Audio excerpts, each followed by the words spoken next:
இருவருக்கு விற்பனைக்காக கொண்டு வரப்பட்ட கஞ்சா உட்பட 2 சந்தேக நபர்களை போலீசார் கைது செய்துள்ளனர். மட்டக்களப்பில் தங்குவதற்கு ஒரு சிறந்த மற்றும் சொகுசான இடத்தை தேடுகிறீர்களா? மட்டக்களப்பின் சொகுசான தங்குமிடம். ஏசி மற்றும் நான் ஏசி என உங்களுக்கு தேவையான அனைத்து வசதிகளுடன் கூடிய நேர்த்தியான அறைகள் இங்கே. இலக்கம் 534 திருகோணமலை வீதி, மட்டக்களப்பு என்ற பிரதான இடத்தில் அமைந்திருப்பதால் போக்குவரத்துக்கு மிகவும் இலகு. இன்றே உங்கள் அறைகளை முன்பதிவு செய்யுங்கள். அழையுங்கள் திரையில் காணும் இலக்கத்திற்கு. அம்பாறை பொல்வத்த பகுதியிலிருந்து அம்பாறை நகரத்திற்கு விற்பனை செய்வதற்காக கஞ்சா கொண்டு வந்த இருவர் வெள்ளிக்கிழமை 6ஆம் தேதி மாலை அம்பாறை தலைமையக போலீஸ் நிலைய ஊழல் தடுப்பு பிரிவு அதிகாரிகளால் கைது செய்யப்பட்டுள்ளனர்.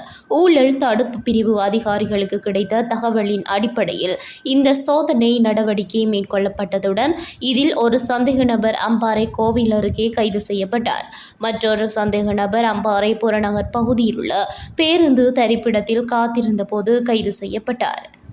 இவ்வாறு கைதான சந்தேக நபர் 50 கிராம் கஞ்சா வைத்திருந்ததுடன் மற்றைய சந்தேக நபர் 250 கிராம் கஞ்சா வைத்திருந்தமை போலீசாரின் ஆரம்பகட்ட விசாரணையில் இருந்து தெரிய வந்துள்ளது. அண்மை காலமாக இந்த சந்தேக நபர்கள் பல்வேறு வழிகளை பயன்படுத்தி அம்பாறை நகரத்திற்கு கஞ்சாவை கொண்டு சென்று வருவதுடன் மேலும் அவை அம்பாறை நகரத்தில் விற்பனை செய்வதற்காக வேறு நபர்களுக்கு வழங்கப்படுவதாக போலீசார் எமது செய்தியாளர் ஃபாரூக் சிஹானிடம் தெரிவித்துள்ளனர். அத்துடன் கைது செய்யப்பட்ட 2 சந்தேக நபர்களில் ஒருவர் பொல்வத்த பகுதியைச் சேர்ந்தவர் என்பதுடன் 2வது சந்தேக நபர் வாவின்ன பகுதியைச் சேர்ந்தவர் என தெரியவந்துள்ளது.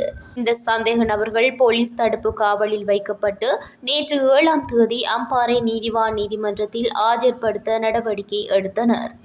கிழக்கு பிராந்தியத்திற்கு பொறுப்பான சிரேஷ்ட பிரதி போலீஸ் மா அதிபர் சட்டத்தரணி வருண ஜெயசுந்தரவின் உத்தரவின் பேரில் அம்பாறை பிரதி போலீஸ் மா அதிபர் சுஜித் வேதமுள்ளவின் அறிவுறுத்தலில் அம்பாறை பிரிவு போலீஸ் அத்தியட்சகர் பிரியந்த பண்டார கஸ்தூரி ஆராய்ச்சியின் மேற்பார்வையில் அம்பாறை உதவி போலீஸ் அத்தியட்சகர் சம்பத் விக்ரமர் ஆராய்ச்சி மற்றும் அம்பாறை தலைமையக போலீஸ் நிலைய பொறுப்பதிகாரி உப்புல் இந்திரஜித் குணவர்தன் ஆகியோரின் வழிகாட்டுதலில் அம்பாறை தலைமையக போலீஸ் நிலைய ஊழல் தடுப்பு பிரிவின் பொறுப்பதிகாரி சாந்தகுமார தலைமையிலான அதிகாரிகள் இச்சோதனை நடவடிக்கையில் பங்கேற்றிருந்தனர்.